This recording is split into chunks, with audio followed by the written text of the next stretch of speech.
Hey kids, welcome to chapter 14 of Cosmic. I hope you liked the last chapter, Thrill Ride of the Century, read by Mr. Ferguson and his funky backgrounds. So let's see what Liam and Florida are now getting up to in I Am the Space Daddy. When I realised I'd gone all the way to the Gobi Desert just to watch Florida Kirby going to space, I felt like I'd died. Not died as in real life, but died as in a game. When you're running along nicely on level 40, having all sorts of level 40 type adventures, and bleep, you're dead with no spare lives. And you have to go right back to the beginning and go through all the boring bits all over again. While Florida and the other kids were looking around a real rocket, we dads had to sit down and fill in forms. Forms full of questions about our children. I can't believe how much parents are supposed to know about their own kids, like their date of birth, for instance. In fact, I was alright with that one because I still had Florida's passport, so I just copied her birthday out of that. Oh dear, said Dr. Drax. Here's a daddy who doesn't know his own daughter's birthday. I know Samson 2's birthday, said Samson 1, and one day the world will know it too. It will be a national holiday in our country. I do sometimes forget Max's, said Monsieur Martinet, but he is too well brought up to say so. The birthday question turned out to be the easy one. There were questions about vaccinations, allergies, and what childhood illnesses she'd had.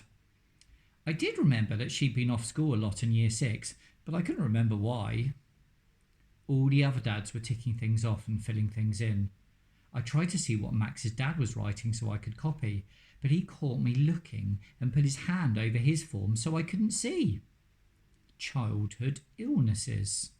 I couldn't think of one childhood illness, except that when Florida was talking about celebrities earlier, she'd mentioned chronic something. I thought if I wrote chronic, it would help me remember the other word. That was it. Chronic obesity. Dr. Drax was looking over my shoulder. She said, Chronic obesity? Are you sure? Then, luckily, I remembered that obesity means fat. I said, Not chronic obesity, sorry. I crossed out obesity and put arthritis. It looked quite convincing written down. Dr. Drax sniffed quite hard, then took the form off me and looked at it. I see under vaccinations you've ticked yellow fever and malaria. I ticked quite a few to be on the safe side. Oh, and dengue fever. Has Florida travelled a lot? Yes, I think so. Think so? I think she has, because she has. She's been to Florida, hence the name, and we all went to Enchantment Land in Southport in year 6. When she was in year 6. Southport in England? Yes. Only you don't normally need vaccinations if you're travelling within England. Not normally, no, I said. But I say, why take the risk? You can't be too careful. That's the Digby family motto. After the paperwork, it got worse. We played golf. Golf! The other dads couldn't have been more excited if you'd given them invisibility cloaks. Golf, while Florida was looking around the rocket. Golf, while she was getting ready to be a taikonaut. Golf. Golf. If you think Monopoly is boring, you should try golf. If you were playing golf inside World of Warcraft, what skills would you need? Running skills? No. Sword skills? No. Cunning? No. Wisdom? You are joking. The object of the game is to put a ball in a hole. You need tidying up skills. That's all you need. Tidying up skills and a lot of time on your hands. A game. I suppose it feels like a game if you are actually one of the undead. We pootled around this golf course in 2 electric buggies while they all talked about their averages and handicaps and told stories about times when they put other little balls in different little holes. I taught Samson 2 to play golf some years ago, said Samson 1 as we lined up to take our first shots. Such a practical way to learn about the interaction of physical forces and so on. For instance, if I use a driver to tee off, A driver is one of those golf sticks for hitting the ball with. Apparently they've got different names, like wedge and iron and stuff. Anyway, Samson 1 teed off with the driver and explained how the parabola of the ball in flight was related to the swing of the driver as he hit the ball. I wasn't really listening. I just hit the ball as hard as I could. It flew down the grass. I shouted, "Yes!" The others just stared at me, and Monsieur Martinet said, "Why are you so happy?" "I hit it loads further than him. I'm winning." Samson 1 laughed. "But you've hit it too far. It's gone past the hole and into the rough." I had sort of assumed that the point of the game was to hit the ball as far as you could. I hadn't known about the holes. "Extraordinary," said Monsieur Martinet, "that one could reach adulthood without knowing how golf is played." I said, "Yeah, but do you know how World of Warcraft is played? I bet you don't." Monsieur Martinet sort of squinted, then said, "Golf is a game that teaches many of the qualities needed for success. For instance, decision-making and attention to detail. Computer games, on the contrary, are for idiots." "Or teenagers," said Eddie Xanadu. I realised I'd said the wrong thing. I tried to recover a bit of ground by saying, "Let's see if you do better then." I'm not sure how dadly that sounded, to be honest. The others all got their ball onto the flat bit of ground round the hole. I had to get mine out of the long grass. Dr. Drax came with me and told me I should chip the ball with a niblick. I was quite excited by that suggestion. I thought a niblick might be some slim, pond-dwelling goblin, which is what it sounded like. Disappointingly, it's just another golf stick. It does work, though. It knocked the ball straight up into the air and it plopped down on the green bit. "Well done," said Dr. Drax. "There's no feeling on earth as satisfying as dropping the ball down just so, like that." "Maybe not on Earth. I bet there are some much better feelings in space, though." "Yes," she said, "you've certainly given your daughter a great opportunity." "Yes, I've given Florida a great opportunity, and I've given myself a niblick." The other dads were all lined up ready to tee off again. Samson 1 drove his ball down the fairway in another lovely parabola. I kept hold of my niblick. "Oh, you can't tee off with a niblick," smiled Dr. Drax. "I'm not teeing off." I chipped the ball into the back of the golf buggy. "Now look what you've done," snarled Monsieur Martinet. "I've done," I said, "a stroke of genius. When you drive up onto the green in the buggy, my ball will go to the green in the back of the buggy, and I'll just chip it out again." "You can't do that. You can't send your ball round a golf course in a car." "Why not?" "The rules. Golf has rules. Lots of rules. That's the beauty of the game." Samson 1 said, "Logic says he can. If we think of the golf buggy as a hazard, well then, balls do go into hazards, sand traps and ponds and so on." When you say hazard to normal people, they think of ice on the road or fog or sudden invasions of night elves. Golfers think you mean sand or a puddle with a duck in it. "Hazards," said Monsieur Martinet, "do not get up and take the balls right up to the hole, do they?"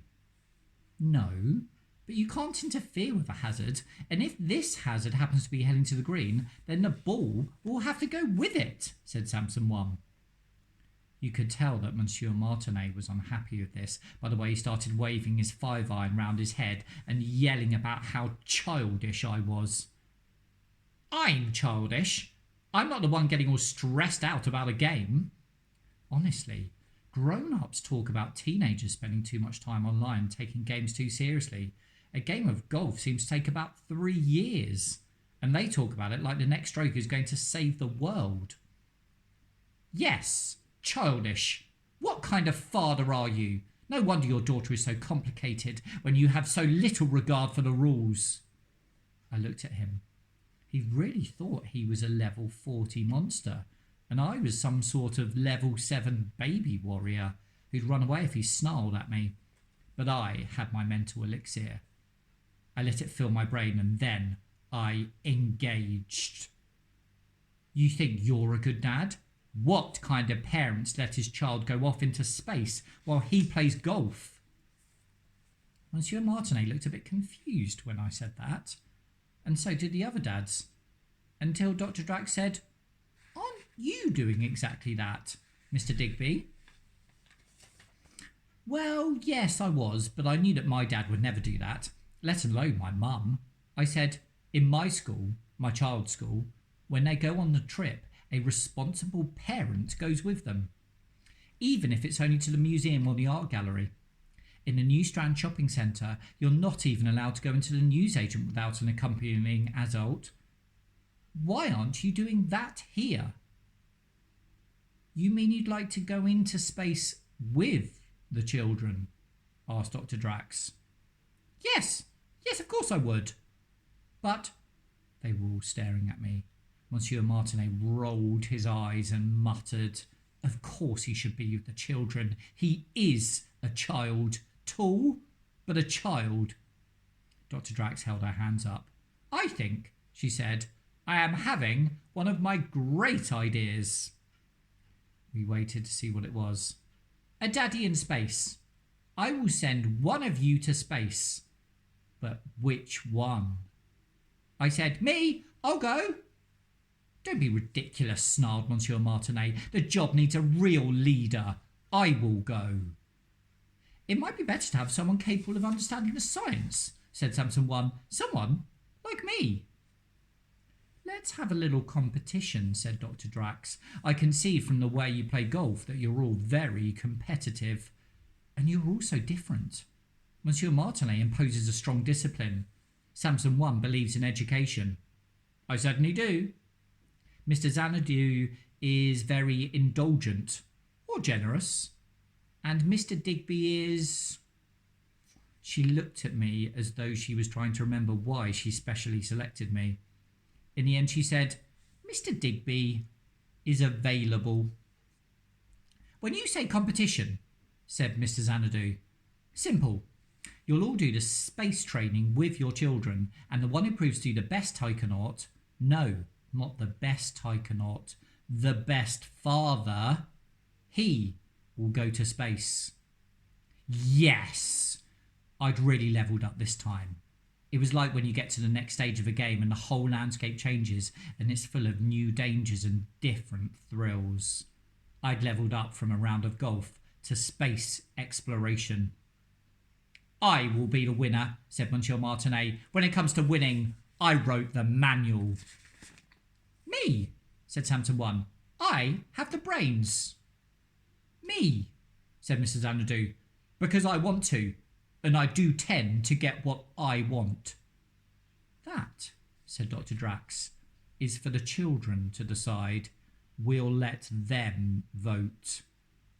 I didn't say anything. I knew it was going to be me. I was dying to hear all about the rocket. The minute Florida came through the door, I said, "So what was it like, the rocket?" She said, "It's all right." "That's it? Your first day on a real rocket, and that's all you can say? It's all right?" "No. What else then?" "I'm starving." I remembered the bit in Talk to Your Teen about using fiddly food to get teenagers to talk. I made a stir-fry and said, "Let's use real chopsticks." "I don't know how to use chopsticks." "There's instructions on the packet." "They're in Chinese." "Just try." It made the meal last a long time, but it didn't improve the conversation because we were concentrating so hard on the chopsticks. In the end, I just said, "It doesn't matter if you don't tell me what the rocket's like anyway, because I'm going on it too." And I told her all about the competition. Finally, Florida began to communicate. She said, "What's so funny?" "Your joke. You are joking, aren't you? You don't really think you're going to win." "I might." "Liam, have you got a bike?" "I've got a Cherokee Chief." "Is it a fast bike?" "It's got 23 gears." "Could it win the Grand National?" No." "Why not?" "Because it's not a horse." "And you won't win the dad competition. Because you're not a dad. True. On the other hand, I'm not an actual elf warrior either, but the Wanderlust warriors rule the floor in World of Warcraft. Liam, I have no idea what you're talking about. I'm saying pretending sometimes works, like at Little Stars. Okay. So help me pretend to be your dad. All you have to do is call me Dad. Okay, I'll call you Dad. Thanks. Provided you call me your little princess. My little what? It's what my real dad calls me. I miss being called princess. Please. I'll try. That concludes chapter 14. I hope you enjoy the next chapter with Mrs. Wassel, I think. It's called The Ice Cream Man of the Gobi Desert. What on earth are Liam and Florida going to get up to next? Take care, guys. Bye.